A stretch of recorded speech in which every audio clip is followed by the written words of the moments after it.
Deb Berkheimer, who lives at 352 Granite Street. And we're gonna slow it down a little bit. I apologize ahead of time. This is probably gonna bore you to tears, but I promise you it'll be worth it. We're speaking about the development plans, of course, for Cornwall Properties and Byler Holdings, specifically across the cliffs, the knoll of Iron Valley, and the proposed Boyd Street warehouse. At last Monday's Planning and Zoning Commission meeting, Borough Engineer Jeff Steckbeck educated us very thoroughly, noting that, talking about the municipal code, Pennsylvania municipal code as well as Borough. And he noted that where a checklist is completed for a project, the borough may be constrained procedurally and legally. However, council's discretion and obligation to protect the public depend on whether or not that record provides information that is adequate and site-specific to evaluate risks, particularly where site is mine impacted, historic mining influenced, and may contain mine-related fill materials. In addition, the record needs to reflect a careful assessment of how stormwater will be managed in a historic mine influence setting. This is crucial to us and our safety. Residents deserve approvals that are based on verified site-specific environmental study, not assumptions, especially when mine-influenced fill and infiltration are involved. Now again, this is kind of tedious, and it really turns on what council has been telling us, that their decision has to be made on ordinances, and we respect that. So we've broken it into 3 categories. The first one is questions raised by state applications that reveal a lack of soil testing. A formal administrative complaint has been filed with the Pennsylvania DEP regarding information contained in submissions related to the Cliffs project, and it's PAD 380042. And relevant information has been shared with the Lebanon County Conservation District.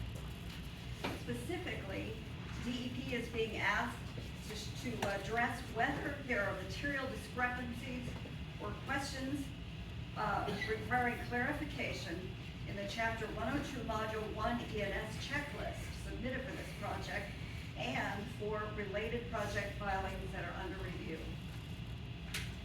For example, on page 2, the submission states, quote, soils are not known to be contaminated on this site, quote. Yet on the first page, the topographic description reads, quote, this site is located on what used to be a Cornwall mining operation. These statements appear to be in conflict, very clearly in conflict. And they suggest that soil testing should be done to determine the chemical character of the soils before council grants approval, before any earth is moved. This is especially relevant for tonight's consideration of the knoll and the proposed Boyd Street warehouse, because these projects sit on the exact same historic Bethlehem steel mining footprint and are comprised of the same baseline environmental conditions. Because the Chapter 2 102 ENS Module 1 filings for the cliffs and the knolls do not specify that soil testing has been done, it's critical that the statement saying, quote, soils are not known to be contaminated on this site be clarified on the filings with DEP and LCCD.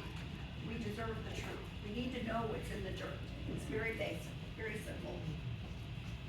Furthermore, asking council to vote on the knoll project is premature because LCCD has not issued its sign-off or approval on the Chapter 102 ENS Module 1 review. The County Conservation District has not verified that the soil limitations, erosion controls, and stormwater layouts meet safety standards. Asking the borough to stamp a preliminary approval on the knoll project while this environmental approval is still pending, and while DEP is evaluating these site disclosures, puts the cart before the horse. This is asking council to assume risks that have not been cleared by county or state regulators. And again, we're not pretending to know the answer here, but the people who do know are the state regulators and the county regulators, and we're just asking council to wait on them to advise them. If asking them to vote right now is also asking council overlook what appear to be discrepancies in the developer's statements. The second section has to do with the awareness of site conditions. In our research, we were able to locate the deed of transfer of this property from the former owner to the current owner. The deed includes language addressing mitigation of mine-related materials. On page 2, paragraph 5, the deed reads, quote, that rock, slag, or stockpiles from prior mining or extraction activities on the property. It's just a part of what it says. So in the deed, this was discussed. There was an awareness that there was potential for contaminated materials.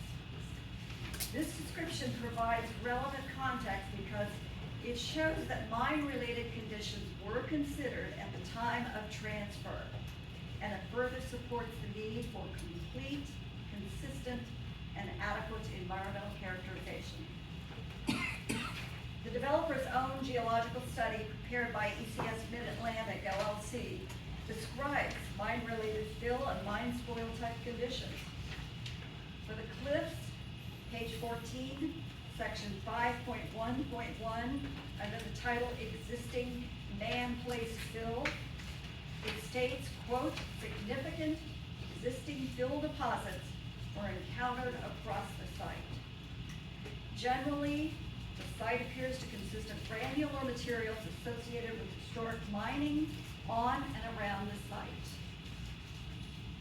For the knoll, on page 9, section 4.1.1a, under the title Infiltration Characteristics, states, quote, undocumented fills was encountered at least 35 pit locations. I believe it said all pit locations, extending to more than 11 feet below existing grade. I just want to say that phrase again, undocumented fill. Undocumented fill. This is what you're going to have to live with. The other concern we have is about stormwater management. Across the three phases, the cliffs, the knoll, and the proposed warehouse, project documents indicate that stormwater management will be handled through infiltration basins intended to filter stormwater into areas that are underlain by mine-related and undocumented fill conditions. I don't want to water my garden with that kind of water if it's been filtered through that kind of dirt, that kind of soil. And I don't think you want your children playing in it. I don't think you want runoff in your yard, you know. In mine-impacted historic mining influence settings, infiltration of stormwater into inadequately characterized fill can present an obvious environmental risk, including potentially mobilizing contaminants such as lead, arsenic, and cobalt. Lead, arsenic, and cobalt. Bless you. If released, they will impact groundwater and water in Smith Creek. For that reason, the record should be clarified through independent site-specific soil testing and analysis before council makes decisions that would permit earth disturbance or stormwater infiltration to occur, especially when the record is under DEP review. I noticed that one item on tonight's agenda asks you to consider, council, authorizing a geological study of the cave-in zone of the area above underground drifts. I want to make a distinction. We are asking for something different. A structural study does not reveal what might be lying in the soil. We want to know exactly what the soil is comprised of, including the nature and extent of mine-influenced, mine-related fill, and how those elements will behave under stormwater, as well as under grading. Please do not simply accept a study on the structure of the land as a substitute for this characterization. From the research we've done, we see there are only two acceptable positions and protective options on the table tonight. The first one is to demand a voluntary time extension. Council needs to demand that Byler Holdings agree to an extension on the MPC 90-day clock. This gives the state DEP and independent experts time to complete their evaluation of the uncharacterized mine fill before decisions are made. You will have to live with these decisions. We all will. Your children will and your grandchildren will. Option two, vote no. If the developer refuses to grant a voluntary time extension, you really need to vote no and take the consequences. We will have your backs, we will. It's a tough job to do, I appreciate that. You may be threatened by a lawsuit under the by right law, but by right does not mean exempt from local ordinance compliance. Under Cornwall Borough Code, Chapter 11A, 11A-304, and Chapter 13 of the Subdivision and Land Development Ordinance, preliminary approval requires verified proof that stormwater infiltration into site soils will not threaten groundwater quality.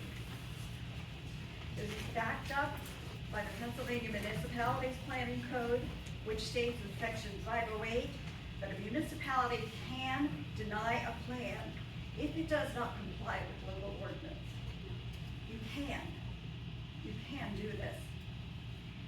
The developer's claims of safe soil rely on state filings currently under active investigation by the Pennsylvania Department of Environmental Protection and by the county, who are looking into material omissions regarding historic mining slag. So do not let the fear of lawsuit push you into a premature vote. We respectfully also request that the Borough Solicitor review all the applicable provisions of the Cornwall Borough Code and Salvo, determine what additional local ordinance requirements apply to this application in this site's unique environmental context within the Cornwall Historic Mining District.